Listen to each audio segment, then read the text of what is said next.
این ویدیو پارت دوم از آموزش جعبه جواهراته که توی پارت قبل تا اینجا با هم دیگه بافتیم و پیش رفتیم و توی این ویدیو میخوایم با هم دیگه ادامه آموزش و تکمیل این جعبه جواهرات زیبا رو داشته باشیم. بچه‌ها مرسی بابت حمایت قشنگتون که کلی بهم انرژی میده. بریم که ویدیو رو شروع کنیم.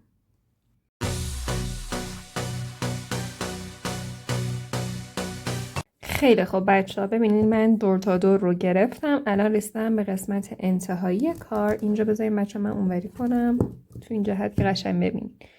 اینجا بچه‌ها نخ پایین رو علاوه بر این مهره کناری زوم بشه، من علاوه بر این مهره کناری از این مهره هم رد میکنم که متعلق به اولین خونه از این قسمت هست.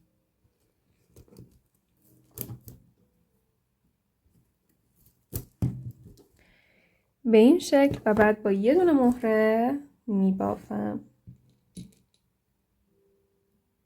میندازم داخل یه سرنخ، فرقی نداره کدومو. این شکلی این قسمت رو تکمیل میکنم. اینم از این. میبینین الان 2 تا دورگیری توی 2 تا مسیر مختلف روی این بافتمون انجام شد. حالا من میرم نخم رو رد کنم و بعد میام که با هم دیگه ادامه بدیم. خیلی خوب بچه، به این شکل من نخم رو رد کردم. حالا دوباره یه مقدار نخ میارم و بچه میبینین این مسیر بین این دورگیری و این دورگیری و این بینش خالیه. میبینین من میخوام این رو پر کنم. خب به این شکل که نختون رو بیارین و بیاین که شروع کنیم. ببینین فرقی نداره از کجا شروع میکنین، ولی خب ببینین من از این گوشه این 2 تا مهره شروع میکنم. نخم رو ابتدا از این مهره، از این قسمت داخلی رد میکنم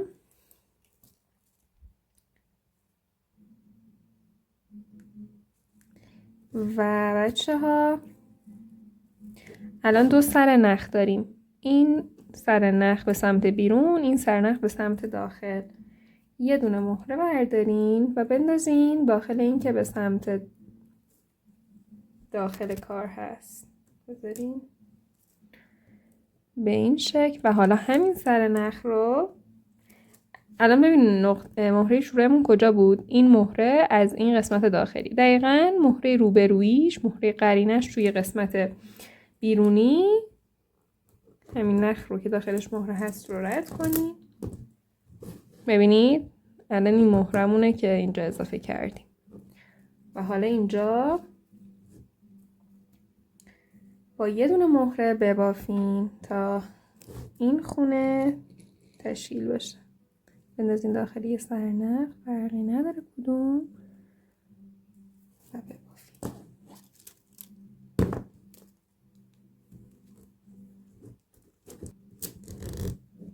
میبینید این اولین خونه است که اینجا تشکیل شد و این قسمت رو به این قسمت وصل کرد. حالا بچه اینجا روتین همش یکیه به جز وقتایی که میرسیم به این گوشه. الان دوباره روی همینجوری که میبینین رسیدیم به یه گوشه. اینجا 2 سر نخ داریم. یه سر نخ به سمت داخل کار هست، یه سر نخ به سمت بیرون. این که به سمت بیرون هست رو الان اینجا از این مهره و این مهره رد کنید. در مجموع از 2 تا دونه مهره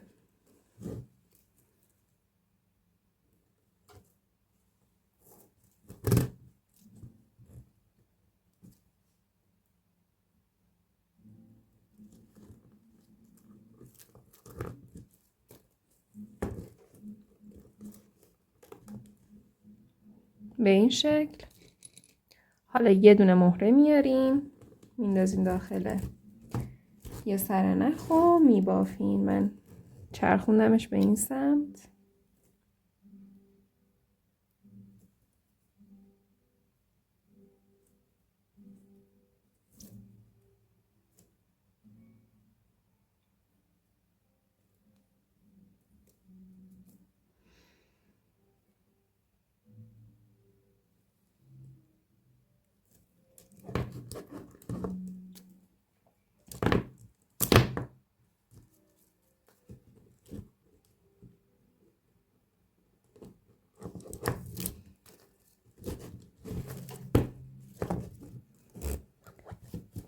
میبینین بچه ها اینجا دومی خونم اینجا تشکیل شد که توی گوشه بود.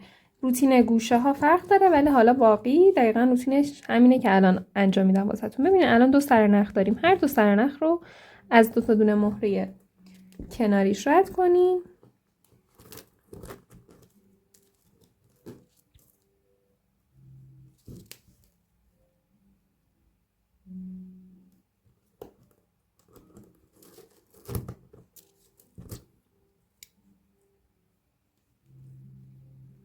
و بعد با یه دونه مهره ببافیم.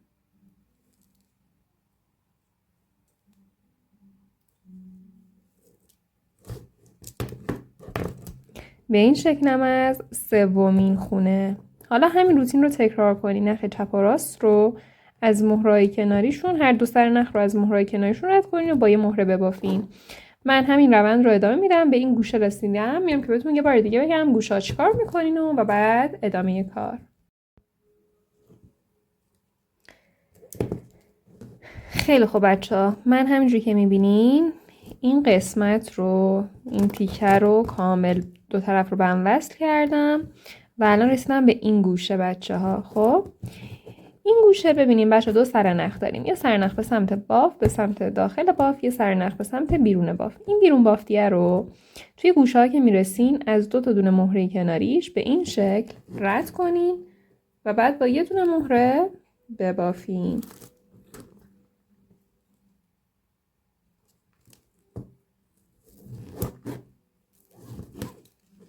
به این شکل و حالا اینجا رو با یه دونه مهره تکمیل کنین.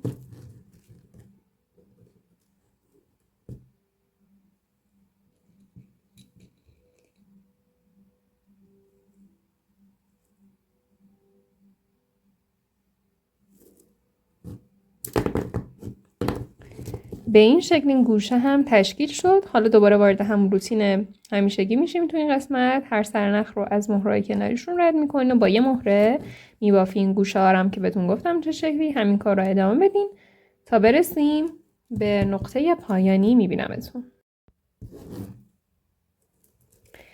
خیلی خوب بچه ها، من این بافت رو دور تا دور انجام دادم. همینجوری که میبینین الان اتصال بین 2 قسمت تقریبا انجام شده و الان رسیدیم به قسمت پایانی. بچه اینجا رو ببینین، الان تقریبا میشه گفت خونه یکی مونده به آخریم. الان میبینین من 2 سرنخم رو، این فضای آزاده، من 2 سرنخم رو از هر 2 تا مهره کنارش رد کردم و اینجا با یه دونه مهره که بافت رو انجام میدم. الان میبینین هم این خونه خالیه هم این خونه.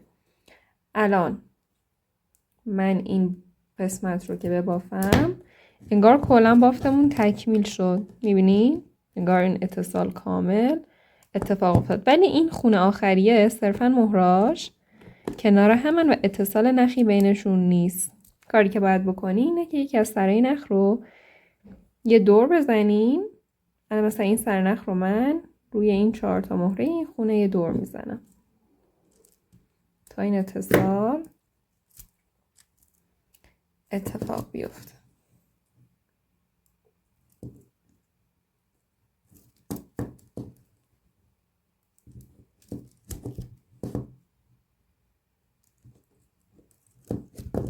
این بچه ها الان هر 4 تا مهره با اتصال نخ به هم دیگه وصلن و الان باید این 2 سرنخ رو رد کنین تا این قسمت محکم بشه و باز دیگه نشه و من چند ثانیه دیگه بهتون میگم که در ادامه چیکار کنیم. خب بچه ها ببینین من نخم رو رد کردم و اینم از این قسمت. حالا بچه ها از اول کار تا الان چیکار کردین؟ این تیکه رو بافتین. ببین یه تیکه دیگه به همین شکل ببافین و بیاین. ببینید بچه ها من الان 2 تا تیکه به این شکل دارم. حالا یه تیکه رو بذارین کنار، یه تیکه این شکلی در کار ماست، بذارینش کنار. حالا این قراره این بدنه جعبه باشه که بچه شما میتونین همین ارتفاع رو داشته باشه، ارتفاعش بیشتر و بیشتر و بیشتر و بیشتر بشه که الان بهتون میگم چیکار کنین. ببین بچه ما چیکار کردیم؟ اول یه زیر بافت زدیم، یه مثلا یه همچین مربعی بافتیم و بعد اومدیم یه دورگیری بیرونی و یه دورگیری داخل. اول یعنی داخل رو بافتیم و بعد بیرون رو بافتیم و بعد به هم دیگه وصلشون کردیم.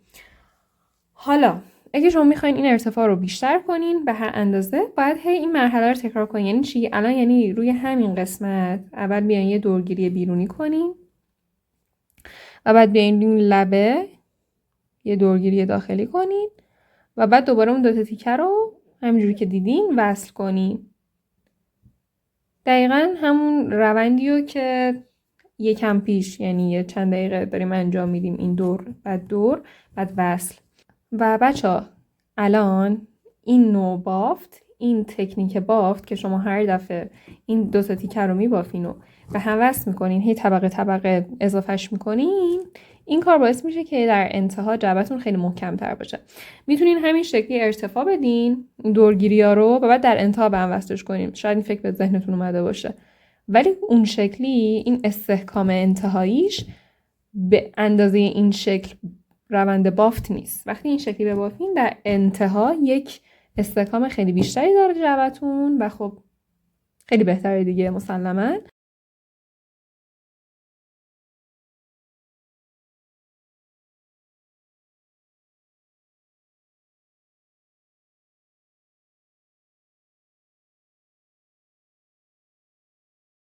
خیلی خب بچه ها، ببینین من اون یه ردیفی که بهتون گفتم و یک بار دیگه رفتم و نگاه کنین. این الان قسمت چی بهش میگن جواهریه هست یه جورایی و همون تک ردیفی که هست قراره در کار باشه. حالا شما اینو میتونین هر چقدر میخواین ارتفاعش رو بیشتر کنین که بعد این جای داخلش که قراره جواهراتون باشه بیشتر بشه. دیگه به سلیقه و نیاز خودتونه، ببینین که دوست دارین که چه شکلی باشه.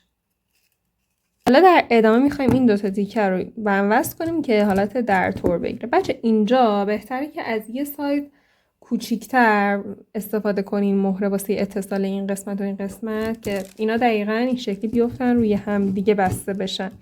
الان وقتی که از همین سایز استفاده میکنیم یکم شیبدار میشه، ولی خب حالا اونقدر نیست که بخواید از سخت بگیریم. ولی خب حالا اگه خیلی واسهتون مهمه یک سایز مهرتون رو کوچیک‌تر کنین و حالا با اون یه سایز کوچیک‌تر این کار رو انجام بدین.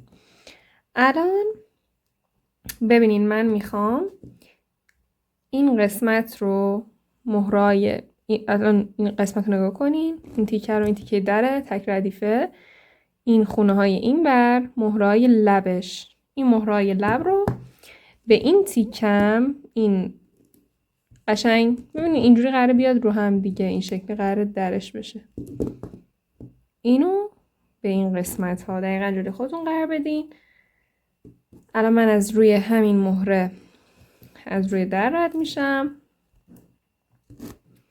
و بعد حالا یه دونه مهره میارم میندازم داخل اون یکی سر نخ، این سر نخ، و بعد حالا از این مهره، از این خونه، از این مهرش روی بدنه چی بهش میگن، چی بهش بگیم، بهش آره بگیم همون بدنه رد میکنیم به این شکل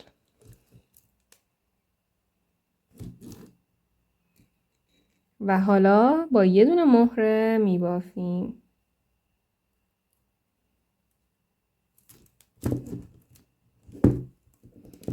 به این شکل.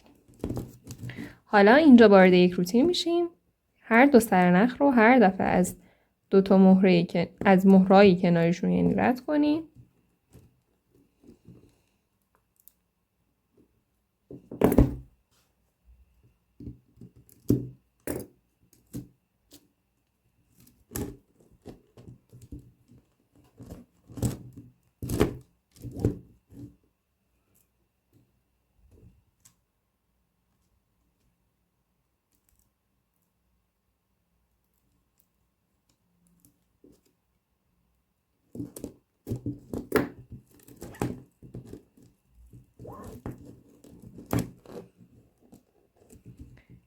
به این شکل و بعد با یه مهره ببافیم.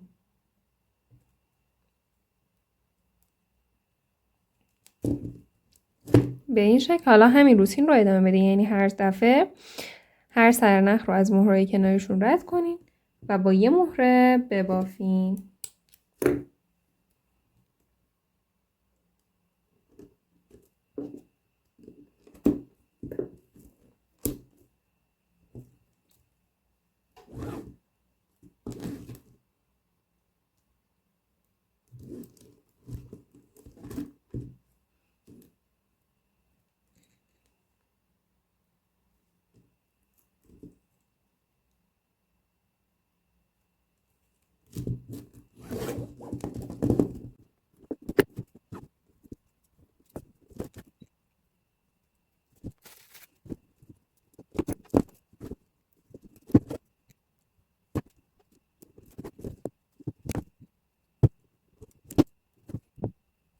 خیلی خب بچه ها، همینجور که میبینین من همین شکلی این روتین رو ادامه دادم و الان این دوتا تیکه به این شکل با هم دیگه بستم. ببینید وقتی میبندمش یه کمی این فضای خالی میبینی، یه شیبه اینجوری. خب اگه با اون سایز مهر کمتر این اتصال انجام بدین، این شیب هم نیست اگه خیلی حساسه، که به نظر من اونقدر پیدا نیست.